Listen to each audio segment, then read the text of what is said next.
What is Buddhism? What did the Buddha want? The Buddha did not come to merely speak Dhamma or teach a few people to attain enlightenment and then disappear.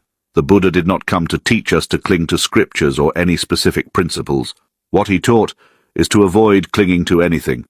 He showed us that the cycle of existence, samsara, arises from ignorance, avidya.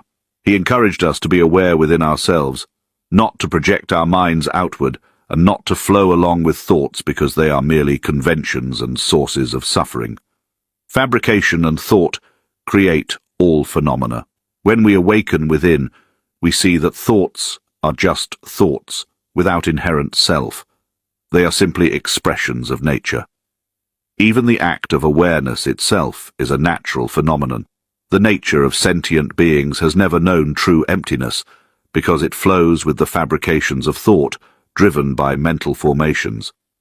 It clings to these fabrications, believing that thoughts can genuinely represent everything.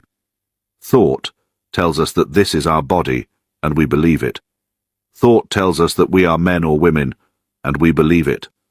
Thought tells us that this is the person we love, that these are individuals, beings, selves, us or them, ours or theirs, and we believe it. Then thought tells us that this is immense suffering, that we are suffering, and we believe it again. Thought continuously creates and deceives the mind, and the mind continuously flows along, believing these thoughts. This is what is called ignorance, the mind's lack of true understanding. This mind, in its true essence, does not have a name like mind or anything else. It is a natural state that has only one function: to perceive. When something comes into contact, whether it be external objects, the mind simply perceives. These external objects come through the windows we call the eyes, ears, nose, tongue, and body.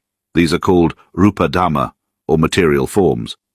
When they come into contact with the mind performs its function of perceiving, perceiving without language, perceiving and then dissolving, perceiving and letting go.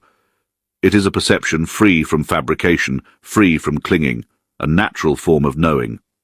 So, does the self truly exist, or is it merely a part of nature,